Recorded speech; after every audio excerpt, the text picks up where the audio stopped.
अगर वक्त और किस्मत ने साथ नहीं दिया होता तो मायावती का एनकाउंटर हो जाता। यूपी पुलिस के दारोगा ने मायावती पर रिवॉल्वर तान दी थी, सिर्फ हाथ से ट्रिगर दबाने की देरी थी। मायावती कितनी सख्त मुख्यमंत्री रही हैं, ये तो हम सभी जानते हैं, लेकिन एक बार मौत के मुंह से निकलकर कैसे मायावती बची हैं, ये शायद बहुत कम लोग जानते हैं। 1991 में मायावती को कुछ दिन के लिए प्रयागराज नैनी सेंट्रल जेल में बंद कर दिया गया था। मायावती की इस घटना के बारे में बहुत कम लोग जानते हैं।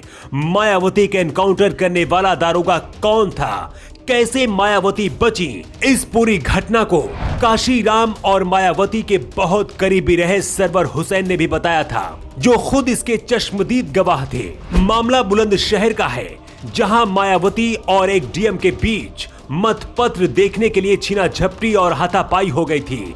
इस मामले में मायावती को बुलंदशहर से इलाहाबाद के नैनी सेंट्रल जेल में बंद कर दिया गया था। मायावती को दिसंबर 1991 को नैनी जेल से पेशी के लिए लखनऊ हाई कोर्ट ले जाया गया था। कोर्ट में पेशी के बाद मायावती अपने करीबी और वफादार सरवर हुसैन के साथ लखनऊ पैसेंजर से इलाहाबाद लौट रही थी। यही सरवर हुसैन इस घटना के बाद में चश्मदीद गवाह बने। ट्रेन में सन्नाटा था, लगभग सभी लोग सो रहे थे। इसी दौरान रास्ते में सुबह करीब 4:30 बजे ट्रेन प्रयागराज स्टेशन के पास खड़ी हो गई। इसी दौरान साथ में चल रहे स्क्वाड के दारोगा ने मायावती से नीचे उतरकर पैदल चलने के लिए कहा। इसके बाद रेलवे लाइन क्रॉस करते समय दारोगा ने मायावती की हत्या करने के इरादे से अपनी रिवॉल्वर निकाल ली। मायावती ने देखा कि सामने दारोगा उसकी तरफ रिवॉल्वर तानकर खड़ा है और उनकी जान खतरे में है।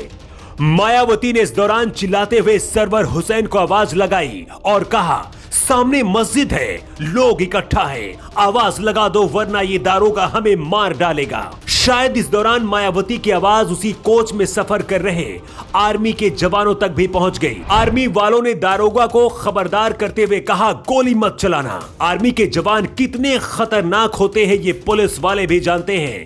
यही वजह थी कि आर्मी जवानों की ललकार से दारोगा डर गया। इस बात का जिक्र मायावती ने सरवर को लिखे खत में भी किया है। सरवर हुसैन के मुताबिक मायावती को रिक्शे पर बिठाकर पुलिस लाइन ले जाया गया था। यहाँ पर मायावती ने दारोगा के खिलाफ शिकायत भी दर्ज करा दी थी। मायावती बहुत बड़ी नेता हो चुकी हैं, लेकिन हमेशा से ऐसा नहीं था। मायावती ने यहाँ आने के लिए बहुत ज्यादा संघर्ष किया है, तब जाकर यह मुकाम हासिल हुआ है। अगर उस दिन दारोगा मायावती के ऊपर गोली चला देता तो शायद आज मायावती हमारे बीच नहीं होती। जिन लोगों को इस बात पर यकीन ना हो रहा हो वो आज भी जाकर नैनी जेल में पता कर सकते हैं, क्योंकि इस हादसे के बाद जब मायावती जिंदा नैनी जेल वापस लौटी, यहां भी उन्होंने दारोगा के खिलाफ 18 दिसंबर 1991 को जेल के सुपरिटेंडेंट को लिखित शिकायत की थी और ये शिकायती पत्र आज भी नैनी जेल में मौजूद होगा। सरवर हुसैन मायावती और काशीराम के बहुत ही भरोसेमंद माने जाते थे।